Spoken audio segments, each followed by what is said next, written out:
হয়ে থাকা এই সমুদ্রের তলায় অনেক বিদঘুটে জিনিস থাকে, এমনই একটা ভয়াবহ গল্প শোনাতে চলেছি। এটা গল্প না, এটা সত্যি। মাতঙ্গীর কিনারার থেকে একটা দ্বীপ ছিল কোনার। এই দ্বীপটা একটা অভিশাপিত দ্বীপ। সকালের আলোতেও দ্বীপটা অন্ধকারে ঢেকে থাকে।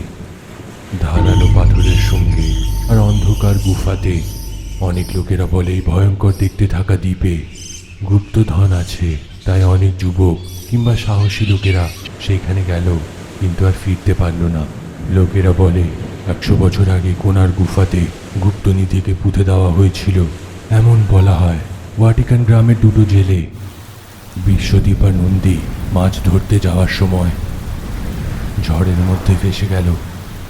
হঠাৎ করে মেঘ ঘিরে আসলো, জোরে ঝড় হতে শুরু করলো। জলের ধারাতে ওদের ছোট্ট নৌকোটা একটা কিনারাতে এসে থেমে গেল, কিন্তু সেই দ্বীপটা কোনার দ্বীপ ছিল। আরে নন্দী, এ কি? এই দ্বীপ তো সকালবেলা কত ভয়ঙ্কর। আমার দাদু বলতো একটা ভয়ঙ্কর দ্বীপের ব্যাপারে। আমার মনে হয় এটা সেটাই, কোনার দ্বীপ। দুজনে ভয় ভয়তে দ্বীপের কোনা দিয়ে হেঁটে যাচ্ছিল। এতটা নির্জন ছিল যে ঢেউয়ের আওয়াজ ছাড়া কিছুই শোনা যাচ্ছিল না। আরে চলো, তাড়াতাড়ি চলো, এইটা তো ভুতুড়ে দ্বীপের মতন লাগছে। কি করে যাব? সমুদ্রতে এত উথল পাথল, এই সময় নৌকোতে যাত্রা বিপজ্জনক। আজ থেকে যাই, কাল সকালবেলায় বের হয়ে যাব।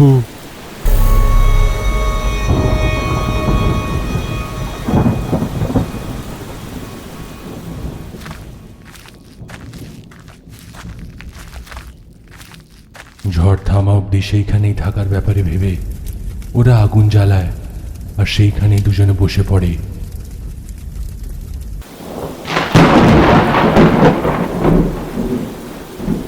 রাত হয়ে যায় আর দ্বীপটা আরো বেশি ভয়ঙ্কর হয়ে ওঠে। দুজনে দূর থেকে একটা ভয়ঙ্কর আওয়াজ শুনল। এইটা হাওয়ার কারণে উৎপন্ন হয়ে থাকা আওয়াজ ভেবে ওরা শুয়ে পড়ল। এবারে আওয়াজটা জোরে আর ভয়ঙ্কর শোনা গেল। আরে বাপরে, এই আওয়াজ কিসের রে? ভূত হবে। গিয়ে দেখতে হবে, পেছনে এসো। দুজনে হাঁটতে হাঁটতে সেই আওয়াজের দিকে যেতে শুরু করলো। গুফার বাইরে মাথা ছাড়া শরীরটা একটা জ্যান্ত লাশের মতন দাঁড়িয়েছিল। তাকে দেখে দুজনের প্রাণ বের হয়ে যাচ্ছিল আর স্পন্দনটা বেড়ে উঠল। ওই শরীরটা ওদের পিছু ধরে পেছনেই আসছিল। দুজনে ভয়তে ছুটে বেড়াচ্ছিল। সেই শরীরটা সমুদ্র ডাকাতের প্রধানের ছিল। একটা নৌকোকে লুট করার পরে এই গুহাতে সব লুকানোর পরে ওর সঙ্গীরা ওর মাথাটা কেটে ওকে মেরে ফেলেছিল। তারপরে সেই সম্পত্তিটা ভাগ করার সময় লড়াই করে একে অপরকে চাকু মেরে মরে যায়। কিন্তু নেতা আর গুপ্তধনের লোভ যায়নি, আর সে এখন অব্দি সেই গুপ্তধনকে সুরক্ষা দিয়ে ঘুরে বেড়াচ্ছে। গুপ্তধনকে যদি কেউ দেখেও নেয় তো সে তার প্রাণ নিয়ে নেয়। সেই দ্বীপে পা রেখে থাকা কোনো লোককে সে ছাড়ে না, সবাইকে মেরে ফেলে।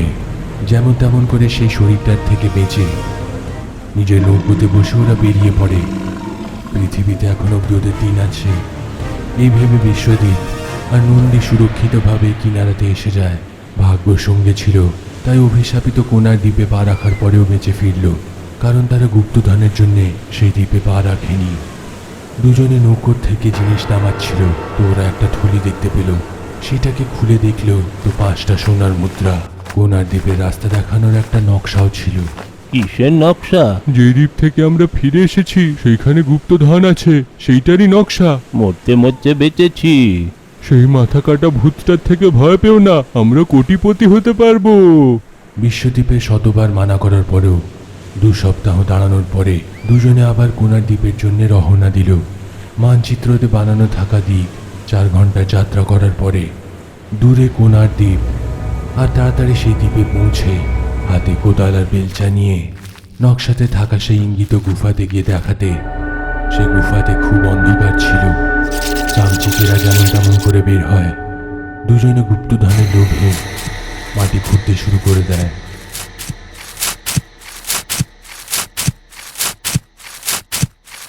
তো একটা বড় বাক্স দেখতে পেল। দুজনের মুখে খুশি ফুটে উঠল।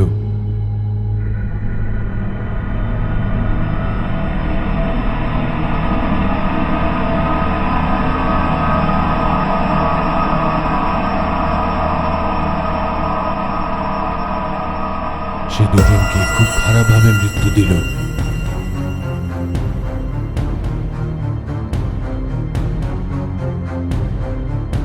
আর গুহার দেওয়ালে তাদেরকে টাঙিয়ে দেয়। কোনার দ্বীপের অভিশাপে আরো দুটো শিকার হয়ে গেল। আমার দ্বীপে পা রেখে বেঁচে ফিরলো, গুপ্তধনের লোভে আবার ফিরে আসলো। এই গুপ্তধন শুধু আমার। বিশ্বদ্বীপ আর নন্দীর নৌকোটা কিছুদিন পরে কিনারাতে ভেসে উঠে আসলো।